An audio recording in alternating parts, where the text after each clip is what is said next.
Everyone loves real estate stories, but not everyone knows how wild and crazy it can be. Want to know what actually goes down when trying to close a deal?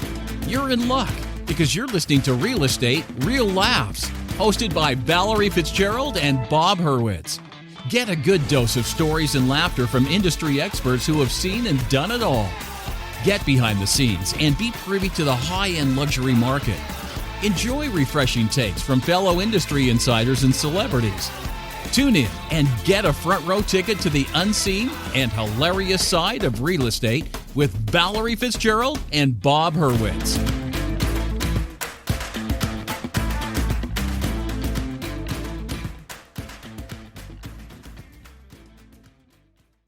So, Bob, this whole idea is that it's called Real Estate Real Laughs because, as we know, there's a lot of really funny, trippy things in real estate. And we thought, if we kind of just talked about them, every week for a few minutes, that people will turn into this podcast and have a few laughs and see that there's another side to real estate than talking about leads. And yeah, I think it's great because, the stories are just, people will sometimes just bug me to go on and on and on about stuff. And I was just telling Sophia about this one woman that faked her own murder to get out of a deal. There's like a million different things like that. You know what I think would be funny would be that, and I'm sure you deal with this all the time like I do, is all these people that are so bogus that want to buy these like high-end properties. It's like crazy. Yeah. We had one guy who said he won the lottery at $70 million in Canada, but there was enough thread of the truth that you listen to it. And then we asked for proof of funds. He had a real live letter from this accountant on the real letterhead and stuff. Right. And we called there and, it was a weekend and the guy, of course, was there on the weekend. So we let that one slide, but he's down here looking at, $40, $50 million houses. And, don't you sometimes think that some of the worst looking people that you would think are homeless?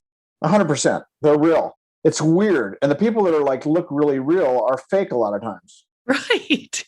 I get it. And like you, it's like we have to give them enough rope because some of these people are, eccentric or whatever, and they got plenty of coin. So I know. You never know. You have to be kind of an investigative detective in this business and a psychologist. Right. Exactly.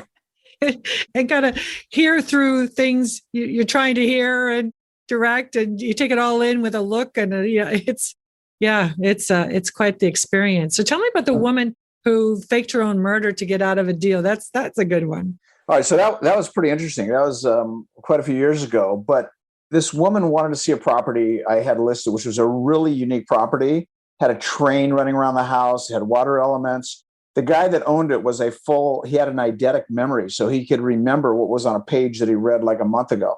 Anyway, this woman wanted to see it. And so I showed it to her and her fiance during the day. They loved it. She said she inherited $11 million and they loved the house, saw the view. He came back at night and wrote an offer and got it accepted. And the weirdest thing is, we have the inspection and the inspector's there for all day because they're a really big property. And then she doesn't pay him properly, like she should, And so the weirdest thing is, we needed the deposit in. The really weird thing is I met her to get escrow instructions signed, and her and her fiance, they had ordered a bunch of food. I just showed there to pick up, get everything signed. And I've never seen this before where the guy gives his credit card and they cut it in two pieces and brought it back. Swear to God. Sign. Yeah, the waiter, this was years and years ago. The waiter goes, I've been, instructed to. So I paid for their meal, even though I just had water. But anyway, so here's the murder part. It's crazy. So what happens is the guy kept bugging to be on title. She was buying it by herself, and she was pretty young. And she calls me that night and she's whispering. She goes, Bob, I'm not going to say the guy's name, but she said, whatever his name is, she goes, he just keeps bugging me to be on title. And, it's my money. I inherited it from my family. I said, look, I would not do that. I said, you got to get an attorney. Okay. I said, I want to get involved in your personal thing, but that's kind of weird with a guy wanting to, be on title when he's not putting in dime one. So, okay. She goes, yeah, I'm going to do that. So the next day I get a call from somebody else and this girl, she's crying and she goes, oh my God, when was the last time you saw, I'm not going to say her name either. And I said, well, I talked to her last night. She goes, she's been murdered. Oh, Jesus. I swear, she's been murdered. And I'm going to say his name is Scott, which isn't. And Scott did it. And I was like in shock because I felt super guilty. I go, oh my God. Because I told her not to put him on title. Right. So I thought, oh my God, I'm the cause of her being killed. And so I go, oh my God, give me. And she was weeping on the phone. And she goes, yeah, she was stabbed to death. I go, okay, give me the detective's contact information. Okay. So give me this detective's name.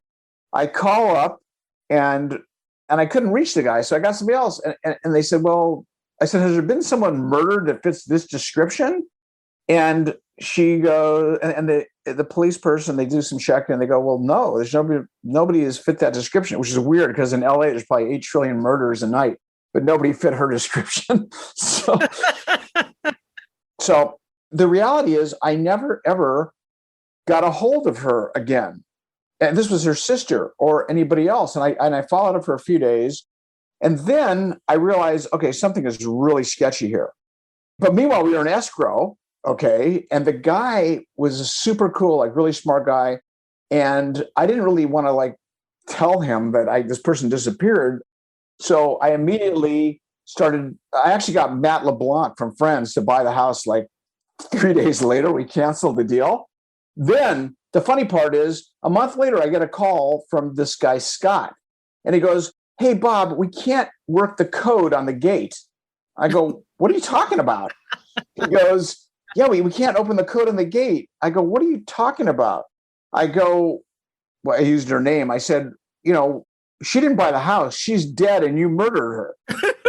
And the guy goes, what are you talking about? She's in the car right next to me. And I hear this laughter and she had lied to him. It turned out, we figured out she was trying to get him to marry her by thinking that she inherited $11 million. It was like, what are the odds? I actually wrote a story about it. It was the craziest. You and I both had a lot of crazy stuff, but that was the weird faking your own. She faked her sister's voice, said she was murdered. I went through like just this horrific image of I was the cause of it. Sure. And she was just trying to lure the guy in. Oh my God. It's so crazy. So crazy. I had this one time I've had so many as you have too, but one that particularly stands out in my mind is I had this really conservative lawyer of a partner at a big firm in Beverly Hills. And he said, Val, I've got this new girl coming in from Oregon. And I said, oh, great. How'd you meet her? He says, online. And this was when the beginning of online wasn't something you actually talked about. And he said, no, she's cool. And I got to really impress her. I got to buy a house. We got to show her some houses. So I set up some houses and he was all excited and she's all suited up. He's always wearing a suit, very conservative guy. We go up to the top of Mulholland and we go into this one house. As we walk in, the door opens. In the dining room, there is this very tall lady, Amazon lady. She must be 7 feet tall with huge platform shoes. She's wearing a little G-string with tassels on her nipples. And she's got a whip in her hand. And this other dude is on all fours with his butt in the air with like this tassel-y thing around his butt crack type of thing. And they have a video camera and they're shooting something. And, wow. and I'm going, and here's the view, and we're try and herd him around in the next direction away. And the girl who's super conservative and was so shy, he looks back at me like horrified as we're walking like in another direction, like, oh my God, what happened here? Oh, geez. Oh my God. This stuff, people have no idea, It's to me one of the most bizarre things that is really bizarre. I once walked in to do a showing on a house up on Shady Brook, and there was a girl nude on the Stairmaster, which is pretty funny. It was not the owner, but I'll tell you, one of the craziest things. I'm sure you've had this experience too, Valerie, or somewhat like it. I had this one in Malibu, okay, where these guys. I got a call, and it was on a weekend where I want to play volleyball on the beach in front of my house, and the person wanted to see it. They're desperate to see this house, so I drive up there. Show this guy, he says, I'm a pro baseball player. So I show him and his wife the property, and they love it. And the owner is he's a super funny guy. He used to be on Second City Review. Super, super funny guy. Him and his wife. And I showed them the property and they love it. They go, "Oh my, this house is just perfect. And we really want to buy this." I go, "Great." He goes, "Can I show my brother-in-law and his wife tonight?" I go, "Well, yeah, sure." So come back at night. They all show up. Love the house. I'm telling the sellers who actually were friends of mine too, "Oh, this is a done deal. The guy loves the house, pro baseball player, blah, blah." So we're going through the house. He goes, "Okay, this is perfect." I go, "Okay, let's write it up." And he goes, "Well, what do you mean?" I go, "Well, let's write it up." He goes, "Well, I don't have any money." I go, wait a minute. How can you're a pro baseball player, or you were a pro baseball player. And he goes, which he was. And he goes, "Yeah, but we didn't make any money when I was playing." I go, "Why are we here?" Oh, absolutely. And he goes, "Here's the thing." He goes, "My wife's mother has these numbers that are for sure going to win the lotto." I swear to you. And they're all looking at me. I was like, I thought he was kidding. He goes, "No, they're sure winners." I go, I got to get out of here. I got to go home. It was like, it was funny because actually they bailed out. Of course, they didn't win the lotto. And I had drinks with the owners because the guy was really funny. He's actually a comic, has been on TV and stuff. I go, "Can you believe this? How do people actually waste our time, and they think they're going to win the lotto?" Oh my God. Have you ever had a client say, "Well, if you do this, I'll give you the listing"? I'm a woman. Maybe that happens more. Yeah, probably more for you. Because I had one very famous rock and roll guy. And he goes, "You ever seen our concerts?" And I said, "Well, no, not really." He said, "Guess what? All right. So we're going to be playing next weekend up in Sacramento." He said, "And I want you to fly up and I want you to see the concert. And, you'll see the concert and then you'll fly back and then we'll talk about listing my house." So I said, "What do I have to lose?" And I really did not care much for the music. I mean, it wasn't music I would ever want to listen to. So I flew up to Sacramento and I had a little driver meet me and I'm wearing a suit and he's wearing a little suit. We go into this rocker's concert and everybody's wearing those bull hats where they have the cup sitting on the head with the right, with the straw going into your mouth, and they're wearing those t-shirts, those little what do you call them, tank shirt type things, and with the I mean, this was the whole audience was like that with wearing those cow heads with the cans sitting in the hat. So I'm like, holy crap! And then they had the mosh pit. Here I'm standing with my little driver in his suit and my little suit at this raging concert. Needless to say, I listed the house for like a minute and I got back and then he took it off the market. I had one more where I had Mike Tyson. This was so long ago.